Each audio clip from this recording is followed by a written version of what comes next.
Welcome to this edition of DiscoverTech, where the future is now. Today, we will be talking about coronavirus. And our first story is specifically about how coronavirus has and will affect the workplace.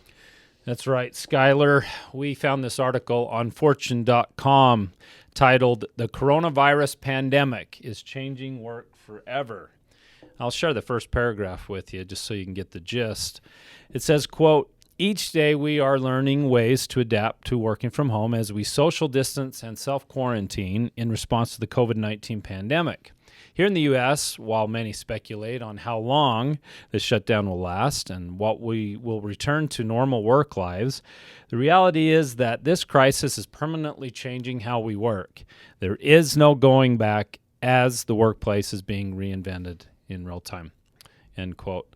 Now, I don't know, that seems a little boisterous, that language. There's no going back and it's changed forever. But I do believe there will be substantial impacts. There will be more people working from home and remotely. And speaking of working remotely, you had an experience recently with us here.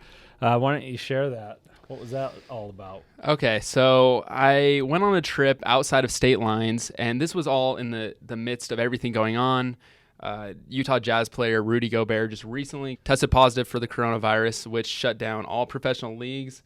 Everything started shutting down while I was on this trip. So at the tail end of it, I actually got a message from you saying not to come into the office for 14 days, which you're a very sarcastic guy, so I wasn't sure if this was serious or not. Sometimes sarcasm backfires on you. So I sent him a text. I said, "You've got to stay home for 14 days. That's not all you said. You're What like, did I say? You're like, no, seriously, don't take it personal. So I was like, is this a joke or do I actually need to stay home? I wouldn't believe it either, but we are in the pandemic. We're in the pandemic. Well, this was at the point where we weren't sure what was going to happen. Right. I had heard rumblings that we were potentially, that California, I was in California, that California specifically was going to lock down their borders. So I didn't know what was going to happen. I didn't know if eventually America was going to go into a full-blown lockdown. Yeah. So I didn't know what to think. So it was like that movie Escape from L.A. He had to get back to Utah to the safety of the mountains. But yeah, it was really weird because when I sent that, I realized it sounded sarcastic, but we are literally having to take precautions in our companies with something that we've never dealt with. I was watching some videos on the Spanish flu, which happened in 1918, and it was similar in that people were clearly unsure and unclear on what to do in this situation. And honestly, other than staying home from work, what else can you do? And so you basically just had to do a 14-day work at home. You are just as productive at home as you are here. So that actually ties back into this is how people are working remotely. And so this author basically says it'll never be the same. Pandemic's shown that more people can work easily from home through email, chats, and video conferencing to quickly communicate. Now, the weird thing is we've had that technology for a decade or more, and now all of a sudden, that's like, for a lot of companies, become the major means for getting business done. So why do you think we didn't make this, or why do you think we haven't made this move sooner to where, because what are the benefits from working from home? Or do you think there aren't benefits? Employers watching this, it's like, do you like your people being remote? I'm sure a lot of you have had to send them home. It's weird to get used to. I would say that there definitely are some benefits to working home. There are negatives that come with it as well, because I think we're still on this learning curve. I saw some positives. I could wake up and work in comfy clothes. Whenever I was hungry, I could walk over to the fridge and grab food.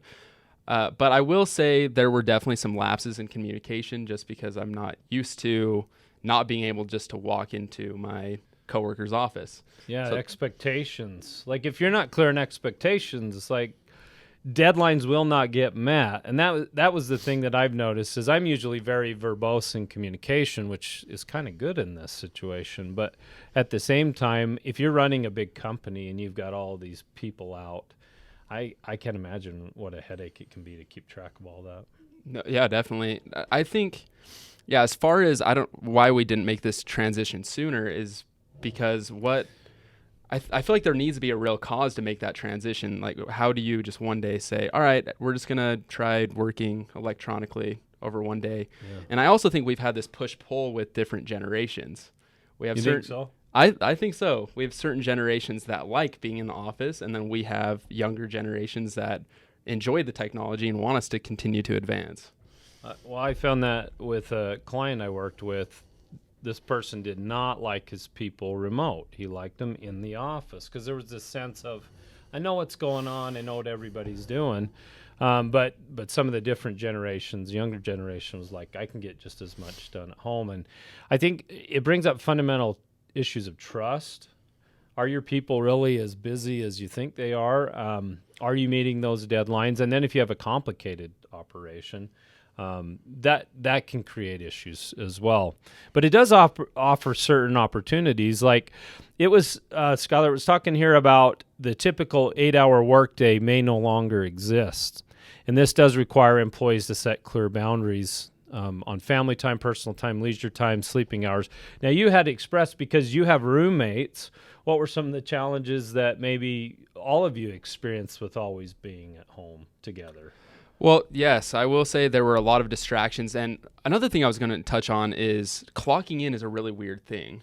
Yeah. You're sitting at home, and if you're not busy, you almost feel guilty to still be on the clock. Yeah, there's this feeling of they won't think I'm working, but if you're hitting deadlines, then that counters that feeling. But yeah, I'm from the older school where it's like you clock in and you get to work, clock out when you leave. And so to just be at home, like I actually took a couple days and worked at home in the last month, and it was just like, I don't know, I forgot to clock in because I wasn't on site. It really is strange. It's just a different frame of mind. But yeah, I think that's definitely going to be a struggle going forward. Are business owners and managers making sure that their employees are staying productive? Because like you said, not only I was at home, but all my roommates were at home as well, which comes with a lot of distractions. Oh, man. Well, in the tech, especially since we're a tech podcast, I found that a lot of companies I've worked with, they have the open environment where everybody sits and there's no cubicles. And I found that that's a really good means for sharing, but it's also so distracting. There's been times where I've asked my employer, hey, I want a wall. Build me a wall, because I'm turning around too often to talk to people. And so there's that constant tension of, so I guess if you're at home, then you don't have that issue with your coworkers. Right. But you do, but you have it with whoever you live with. You have that struggle. Oh man! Even with my parents, they didn't understand that. When I was at home, they would just call me, and because I'm at home, they don't really connect that I'm at work. They don't take it as seriously. I know, you're walking all the way down the hall to go to work. It's like, don't bother me when I'm at work. I'm at work, right, even though I'm physically present. There were some other things in this article. It said that tens of millions of people are at home now, and they've lost full-time jobs. And so I think we're at about 7 million unemployment claims now. And so businesses are going to be looking, because they're doing remote, looking for more and more part-time workers. And so it says that Walmart, Target, all of these companies have had to let go of their frontline workers. And so they're going to start stepping it up with part-timers. I know that my daughter, she's working with DoorDash, and so she's doing 10 to 20 deliveries a day because she was working for a ski resort that closed down. And so now she's relying on a very small base wage and then tips, which has gone from, hey, you make this amount per hour, 8 hours a day, to I got to be really nice to my customers so I get a good tip, and I'm driving around. So now I got gas increase costs and all this. So she's had to change her mindset. So she's become more entrepreneurial because she's her boss now. Right. That's what I was going to say, actually. I wonder how this is going to translate into more freelance workers. Oh, wow. And what were the laws and everything tied around to basically become a consultant? Right. Overnight. That's what my daughter did. She became a consultant. She sets her work hours and her workload each day. So I'm like, that's kind of a maturity factor there.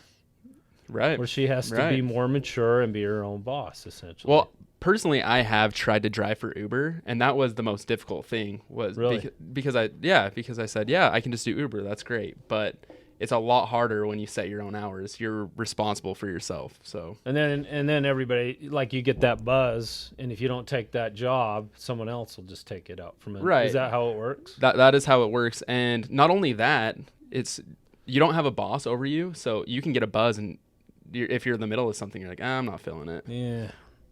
I think that's what she's been experiencing, but she's 18, so this was her first real job experience. So she shifted her entire career medium from 8 hours, boss, manager on top of me, to I'm an entrepreneur now. Right. And do I want to take that drive? Which especially for kids like your daughter's age, I think it's an incredible experience.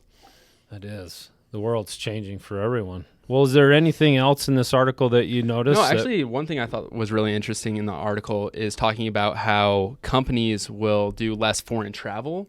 Oh, yeah. Which that's interesting. We've had video conferencing for quite some time now, and it's really interesting to me that many CEOs were still traveling over to China or Japan.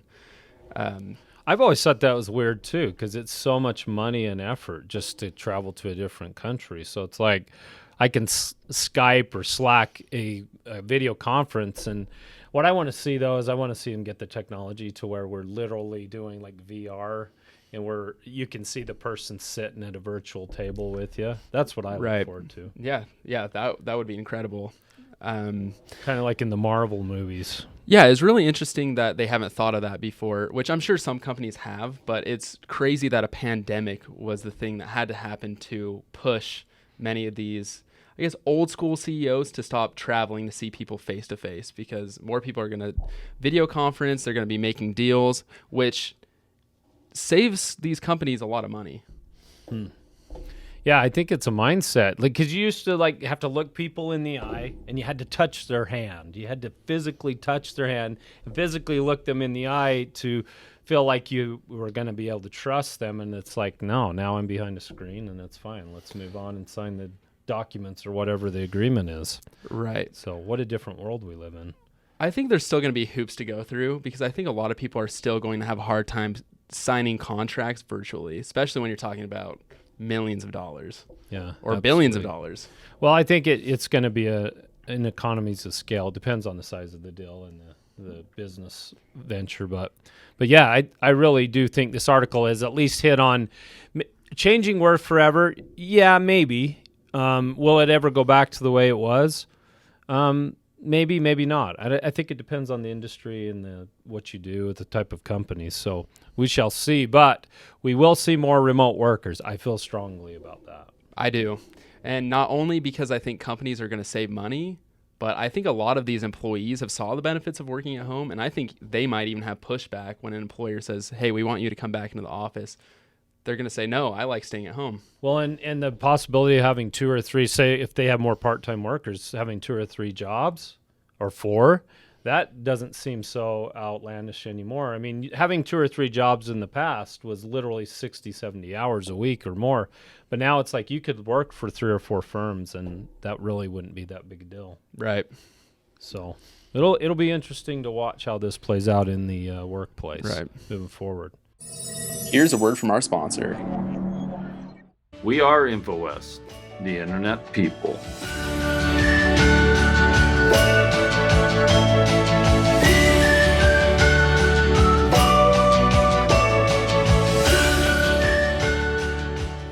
Welcome back to DiscoverTech. In the first segment, we spoke about coronavirus, specifically how it may have a long-term impact on the workplace, how we work and where we work, all that. Now we want to take that discussion about coronavirus in a different direction and talk about money. Yes, we do. So I found a great article from CNBC, and it's titled, Coronavirus Could Create a Generation of Supersavers and Reshape the Economy. So Morgan Housel, partner at venture capital firm Collaborative Fund and author of The Psychology of Money, said in a phone call that the coronavirus crisis could lead to a generation of supersavers who were wary of taking financial risks. He said in another quote, when you've suddenly woken up to the reality that the world is much more fragile than you once believed, you just have a much lower appetite to take risks about the future that you've had before. And then he goes on to talk about the economic impact that a generation of super savers would have.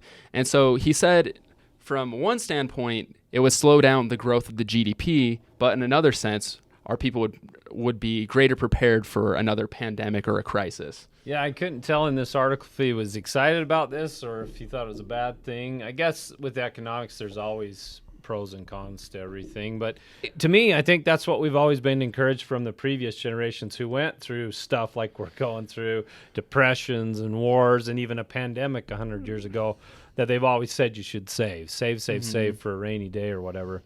And so I think overall that's going to make a solid economy. Right. Yeah, I agree. I also agree with you that he did make it sound like a negative. It's almost like it's going to create a bunch of doomsday preppers, essentially, is what he's saying. A bunch of crazies. Oh, no, my hedge funds. Yeah. It's like, the stock market. Right. It's like, yeah, but people will be better off. They'll be more solid and they'll save. So I think overall on a principled level, it's probably great. Right.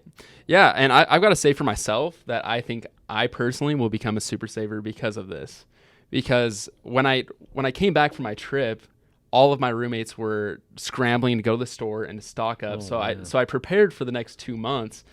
And as I've mostly just been eating from home, I've realized how much money I've saved. I'm like, man, this is a really great thing when I'm not just eating out all of the time.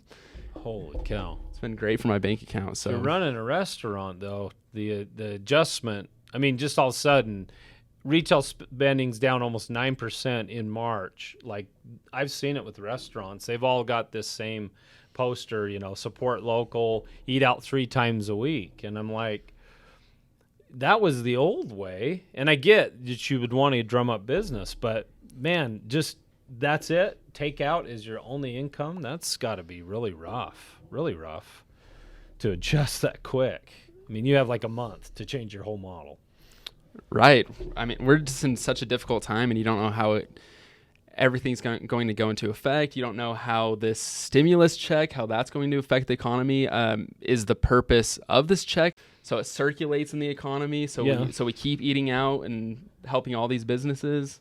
Well, this guy might say, well, spend it because then it will give a bump to the economy. But then he's also bemoaning the fact, people might just save it because they're afraid. In fact, I found this, Skylar. It says the U.S. Labor Department said Thursday that a record 6.6 million jobless claims had been filed, and that's double the previous week. So people, all ages, but especially the youth now who feel invincible, now they're afraid. And they're averse to risk. So it's like, I got to prepare. And so this is kind of a wake-up call for, I think, the youth who've grown up in a digital age where it's like they're completely connected. You get instant gratification, Amazon next-day delivery. You get everything you want. And as long as there's no interruption to that system or the distribution systems of the trucks and all that, you're fine. But if something shakes it, then it's like, oh, my gosh. So hopefully the youth learn something from this and prepare for a rainy day. So sorry about the stock market, but you're definitely on more solid footing. Right. I would say it sounds a little bit too extreme to say it's going to be a generation of super savers. I think it's going to create a healthy balance because marketing is so effective nowadays, and it's so easy to just go on Amazon and buy that new purse you've been wanting or that new video game. I think, products are too accessible that it's addicting. So I don't think spending is ever going to go away. Like we talked about this earlier, my grandma lived through the Great Depression and she couldn't afford raisins. And so when I was growing up, she put raisins in everything. But that was in a time that we couldn't buy product at the, at our fingertips. Online. Right. Raisins, though. I've always said those were the candy of the pioneers. I never liked raisins. But I remember my grandma telling me about raisins when she was a kid. That was such a delight, and it was hard to get. She's probably about the same age, the early 1900s, and so raisins were just this treat. But yeah, we've taken for granted that we could literally eat out 21 times a week, all 7 days a week, 3 times a day. It's like that is such an easy lifestyle. Mm-hmm. So this has really shook that. Everything is far more accessible than back then. And I think that's why we're never going to have anyone like the generations of the Great Depression again. Oh, yeah. Well, like my father-in-law, he was born in 1930. So he grew up with those stories of the Great Depression. So he kept everything. He would not throw anything away because his attitude, and he said as much, was, well, you never know what could happen. You never know.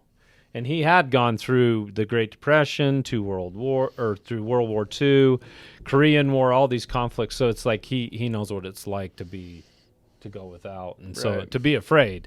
And honestly, a lot of adults are nervous now. It says that 60% of adults would rather save than spend, which is a stark departure from the years preceding the crisis. Right. Have you been a saver? For the past couple months, I have been. See, Not before this. See, it took me years until my late 30s before I was like, yeah, mom and dad are right. Save your money. Save up. Well, for what's interesting is for people like me, I'm only 23 years old, and we've pretty much had 12 years of economic prosperity. Yeah. So I haven't seen anything like this before, so that's goodness. why it's such a shock. We haven't had a downturn in so long.